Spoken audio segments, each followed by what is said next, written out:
Eu costumo dizer que lareira não é um item de inverno, e sim um elemento de projeto.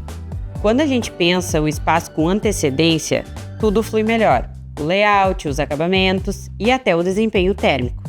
Como arquiteta, eu não escolho a lareira somente pela estação, e sim pelo conforto e a experiência que ela vai proporcionar o ano inteiro. Planejar com tempo é garantir que cada detalhe tenha propósito e que o conforto faça parte da casa desde o início.